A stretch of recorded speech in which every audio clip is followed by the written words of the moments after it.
bem-vindo a mais um podcast da Bíblia Fácil com Lorena Porto.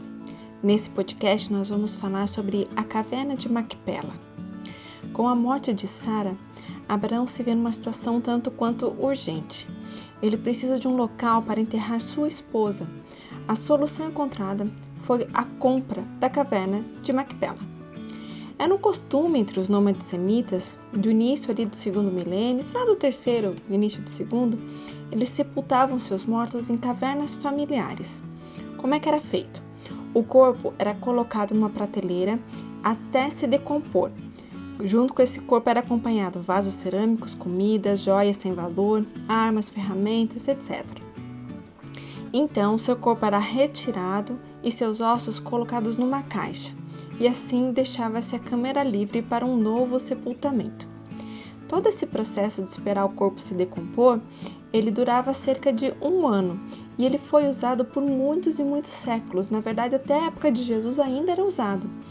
Por isso, quando um discípulo, ou ele queria ser um discípulo de Jesus, ele pede para enterrar seu morto para só depois seguir Jesus, ele estava se referindo exatamente a esse processo que durava 1 ano.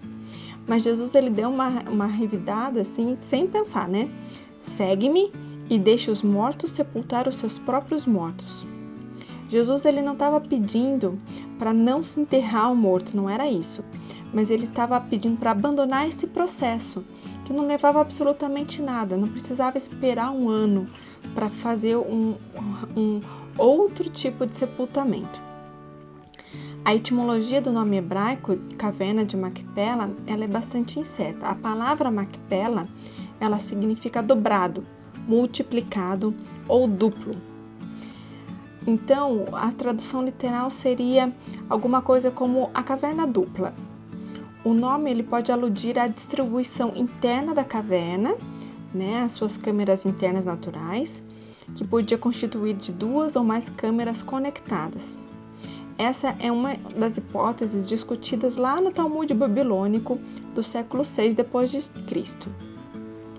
Mas também tinha uma outra discussão de que esse nome era por causa dos túmulos de casais que estavam enterrados ali, como Abraão e Sara, Isaac e Rebeca e Jacó e Lia. Não se esqueça que Raquel nunca foi enterrada aqui, ela está enterrada lá perto de Belém. A lenda judaica é de que Adão e Eva foram enterrados na caverna de Macpela. Abraão ele teria escolhido esse lugar especificamente porque quando ele entrou no lugar, ele viu que o primeiro casal humano estava enterrado ali e que esse lugar ele estava impregnado pelo aroma do paraíso. Disse também que é a entrada para o Jardim do Éden, usada pelas almas que partem dessa vida. Por causa dessa história de Adão e Eva estarem enterrados ali, é que Abraão teria insistido tanto em adquirir esse campo específico com a caverna. A terra apropriada para o plantio era muito valiosa. Os proprietários eles não vendiam para estrangeiros, não. Só para pessoas de dentro da família. Estrangeiros eles não tinham direito à terra, principalmente os nômades. Por isso o patriarca ele precisou negociar a compra da caverna. Porém, Abraão não era qualquer nômade, não. Ele era um nômade muito rico, com um exército muito bem treinado e fortemente armado, o que causava certo desconforto em seus vizinhos, até mesmo temor. Um caso clássico é o acordo firmado entre o rei de Gerar, Abimeleque, com Abraão. Abraão, ele quis comprar somente um pequeno pedaço da sepultura para sepultar Sara.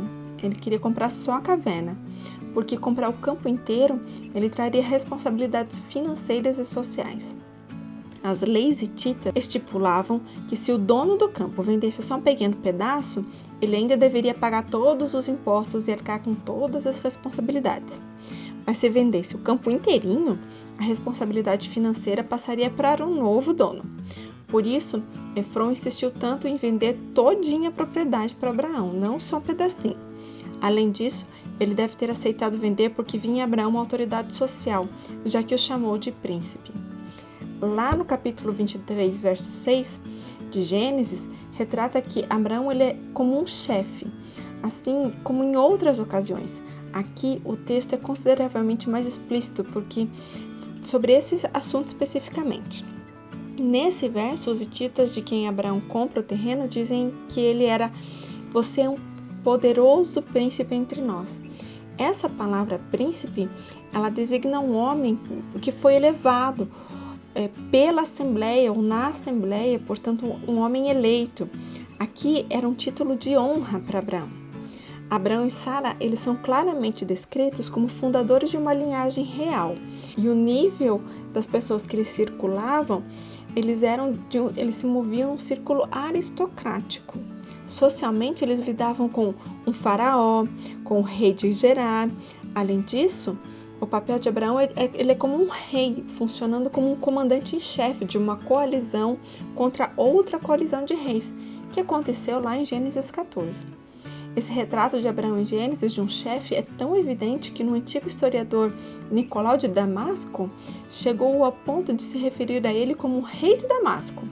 Se esta avaliação de Abraão como um chefe, embora não necessariamente de pleno direito, se for preciso, então há ainda maiores razões para acreditar que ele, seu filho e seu neto poderiam ser contados entre a rica elite aristocrática de Canaã.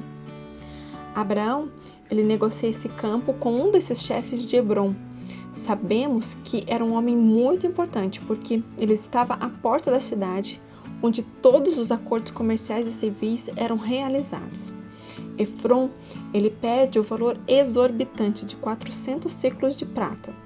Não podemos esquecer que não havia dinheiro nessa época. A cunhagem de moedas ela começou a acontecer muitos séculos depois, lá só no século 7 a.C. No período patriarcal, o costume era o peso de metais preciosos, ou seja, cada mercadoria tinha seu valor de acordo com o peso de cada metal. A prata, nessa época, ela era muito mais valiosa que o ouro, porque ela era mais difícil de encontrar. Por isso, boa parte das negociações eram feitas com prata. O ciclo, ele não tinha uma uniformidade de medida, de peso, mas, em média, ele pesava mais ou menos 11,3 a 11,47 gramas. Abraão, depois de recusar o campo gratuitamente, ele concordou com os termos de Efron e pesou para ele o preço que ele havia nomeado lá na audiência com os hititas, 400 ciclos de prata. Isso dá um pouquinho mais do que 4,5 kg de prata, de acordo com o peso atual dos comerciantes. Champlin, ele defende que a oferta de Efron e a recusa de Abraão faziam parte da etiqueta de negociação do Antigo Oriente e que a venda desse campo era o objetivo desde o princípio. Entretanto, nós não temos nenhuma base arqueológica para sustentar essa versão. Textos muito parecidos com esse nós vamos encontrar lá na Mesopotâmia. Nós temos um texto babilônico de Sipar e nós temos um texto do rei Rinsim, lá da região de Mari. A caverna de Macpela, perto de Hebrom, já era bastante conhecida na antiguidade como uma sepultura dos patriarcas e a tradição foi passada por várias gerações. Joséfo, o grande historiador judeu do século I, afirma que na sepultura de Sara foi construído um túmulo pelos seus descendentes. Mas nós não temos nenhuma base arqueológica para isso, porque nós não podemos escavar o local. O primeiro registro histórico da construção no local é do rei Herodes, que construiu a base da atual estrutura e que tem grande similaridade arquitetônica com o templo que ele mesmo reformou em Jerusalém. É a única estrutura herodiana totalmente sobrevivente do período do judaísmo helenístico. O edifício de Herodes ele tinha paredes de 1,80 m de espessura, feitas de pedra com pelo menos 90 centímetros de altura e às vezes atingindo 7,3 metros. E não tinha teto. Os arqueólogos não sabem ao certo onde estava localizada a entrada principal e original do recinto e se realmente havia alguma. Até lá o Império Bizantino, o recinto ele permaneceu exposto a céu aberto. No período de Justiniano, que foi ali no começo do século VI depois de Cristo, foi construída uma igreja bizantina no local, e há diversos relatos de visitas turísticas ao local ainda nesse mesmo século. Durante esse período, o local se tornou um importante destino de peregrinação cristã. Havia um peregrino de Bordeaux, em 333 d.C., que ele relatou um monumento de forma quadrada, construída em pedra de uma beleza maravilhosa, na qual jazem Abraão, Isaac, Jacó, Sara, Rebeca e Lia. Lá um peregrino de Piacenza, em 570 d.C., observou em sua peregrinação que judeus e cristãos compartilhavam a posse do local. Em 614, os persas sassânidas conquistaram a área e destruíram a construção no local, deixando apenas algumas ruínas. Mas em 637 d.C., a área caiu sob o controle dos muçulmanos árabes e o edifício foi reconstruído como uma mesquita, mas coberta. Os muçulmanos permitiram a construção de 2 pequenas sinagogas no local. Lá no ano de 670 d.C., Arculfo registra a presença de mausoléus com túmulos vazios como ponto de visitação. Eles são chamados de cenotáfios. Em 980 d.C., o Quadazi também citou que esses túmulos haviam sido construídos e eles só foram removidos lá em 1967, agora, depois de Cristo, já sobre o domínio judeu e colocados no local em que se encontram hoje. Durante o século X d.C., uma entrada ela foi perfurada através da parede nordeste, um pouco acima do nível do solo, e foram construídos degraus na direção do norte e do leste. Um edifício conhecido como Castelo também foi construído perto do lado sudoeste. Seu objetivo é desconhecido até hoje, mas o relato histórico afirma que marcou o local onde José foi enterrado, embora o relato bíblico afirme que José foi enterrado lá em Siquém, mas os muçulmanos acreditam que ele foi enterrado aqui, também na caverna de Macpela. Alguns arqueólogos acreditam que a entrada original da estrutura de Herodes estava nessa localização desse castelo.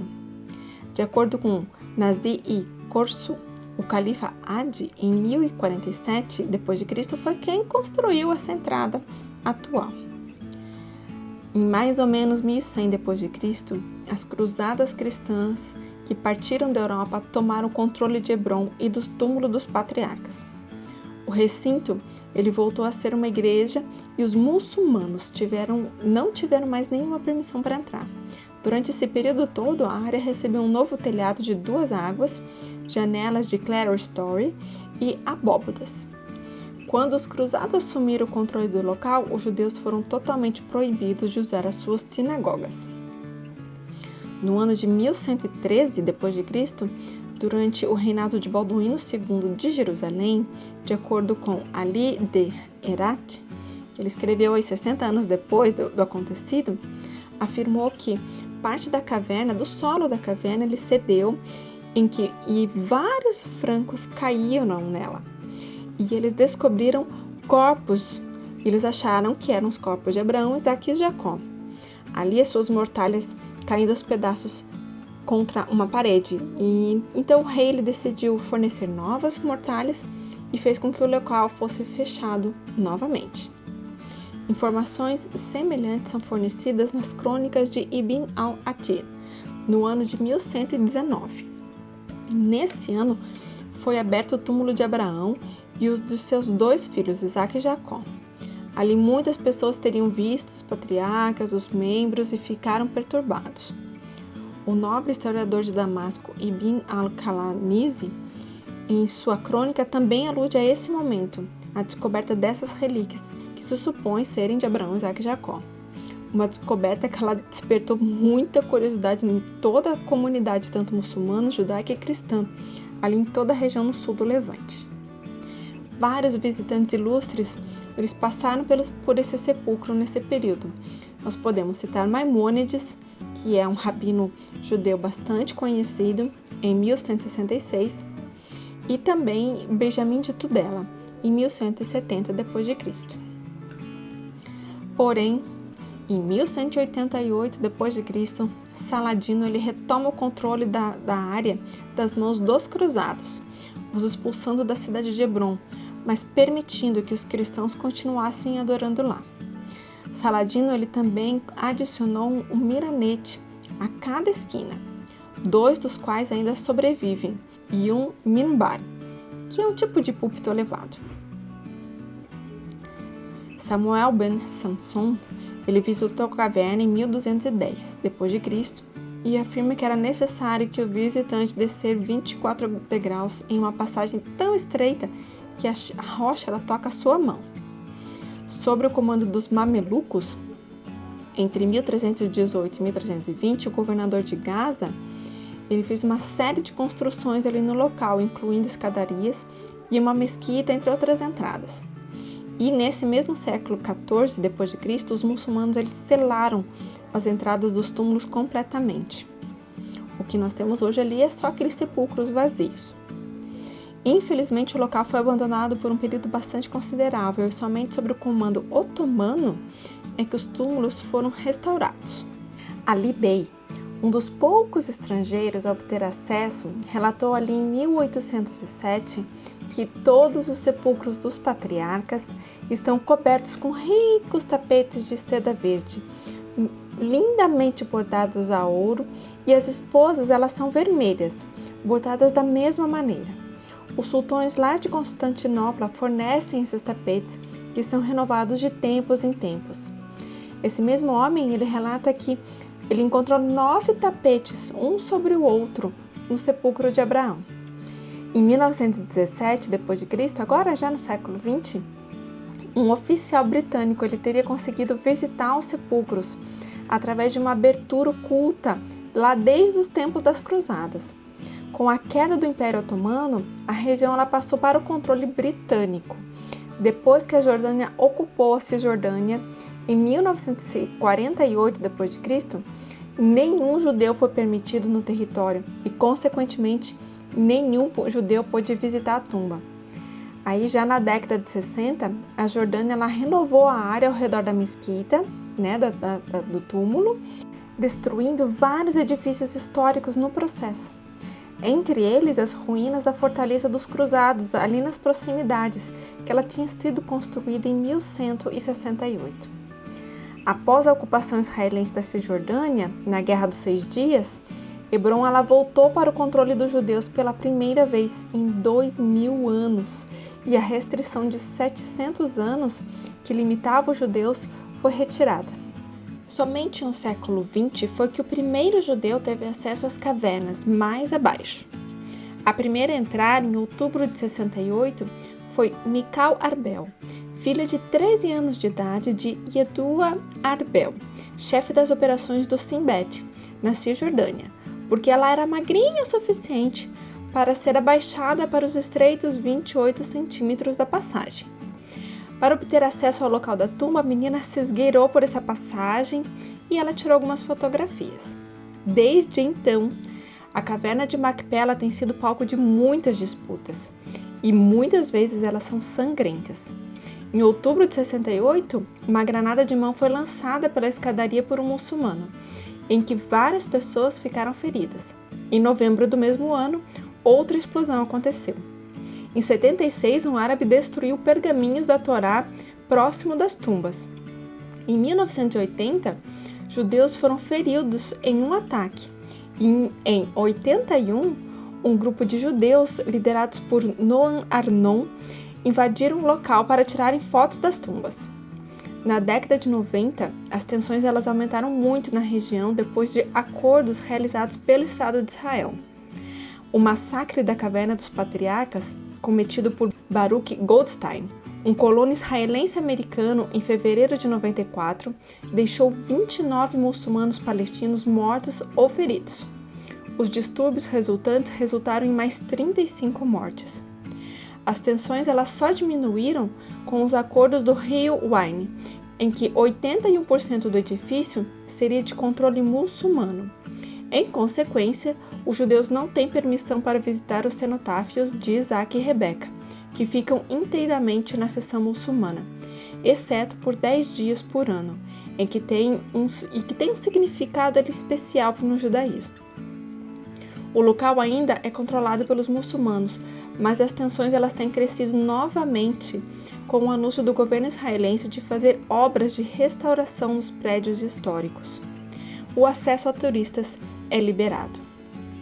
Se você gostou desse podcast, se inscreva no canal, adicione o sininho para receber todas as nossas novidades. Até a próxima!